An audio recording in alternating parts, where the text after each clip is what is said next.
माननीय शिक्षकगण तथा प्रिय मित्रों, तमने सौने मारा नमस्कार। आज एक विशेष दिवस है, कारण के आज આપણે વિદાય સમારંભનું આયોજન કરી રહ્યા છે। આજે આપણી શાળાનો છેલ્લો દિવસ છે। હવે આપણે આગળના ભવિષ્યનું ડગલું માંડીશું। શાળા પછી આપણે સૌ અલગ અલગ દિશામાં પ્રવેશ કરીશું અને જુદા થઈશું। આપણે આ પંક્તિઓનું હંમેશા ધ્યાનમાં રાખવી જોઈએ કે શાળા એક એવું સ્થાન છે જ્યાં આપણે ઘર પછી સૌથી વધુ સમય વ્યતીત કર્યો છે। ભલે આપણે જુદી જુદી જગ્યાએથી આવ્યા હોય, પરંતુ શાળામાં આવ્યા પછી એક સમાન હતા, કારણ કે આપણે સૌ એક જ ગણવેશમાં રહેતા હતા। આપણે શાળામાં રડતા રડતા આવ્યા હતા અને જ્યારે શાળા છોડીએ છીએ ત્યારે પણ રડતા રડતા, ત્યારે આંખમાં આંસુ છે। સ્કૂલ લાઈફ બેસ્ટ હતી એવી ત્યારે જ ખબર પડે છે જ્યારે આપણે સ્કૂલમાંથી નીકળી જઈએ છીએ। હું મારા આચાર્યશ્રીને ધન્યવાદ કહીશ કે જેમણે અમને શાળામાં ઘર જેવું વાતાવરણ આપ્યું। અમારા शिक्षको જેમણે હંમેશા અમારું ભવિષ્ય ઉજ્જવળ બનાવવા પ્રયત્નો કર્યા। અમારા સપનાઓ પૂર્ણ કરવા માટે સહયોગ આપ્યો। ડગલે ને પગલે અમને મદદ કરી, ક્યારેક ઠપકો પણ આપ્યો કે જેથી અમને સુધરી શકીએ અને અમારું ભવિષ્ય ઉજ્જવળ બને।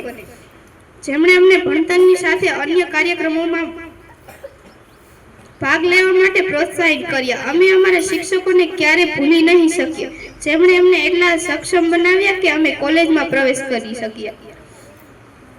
મને મારા સહાધ્યાયી પાસેથી ઘણું શીખવા મળ્યું છે। ભણતા ભણતા ખૂબ જ મસ્તી અમે મજા કરી। અમે શાળાના આ દિવસો ખૂબ જ યાદ કરીશું। શાળા સાથે નાસ્તો કરવો, સાથે ભણવું વગેરે।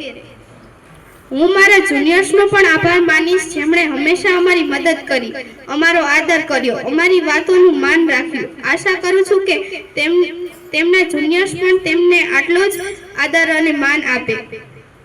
અમે શાળાની ઘણી સુંદર યાદો લઈ જઈ રહ્યા છીએ। હું મારા આચાર્ય અને શિક્ષકોનો આભાર માનું છું તથા સહાધ્યાયી અને જુનિયર્સને ઉજ્જવળ ભવિષ્ય માટે શુભકામનાઓ આપું છું। હું ક્યારે મારા શિક્ષકોને ભૂલીશ નહીં અને તેમણે શીખવાડેલ શિષ્ટાચાર અને સારા માર્ગ પર હંમેશા ચાલીશ અને સાંભળવા માટે સૌનો ખૂબ ખૂબ આભાર।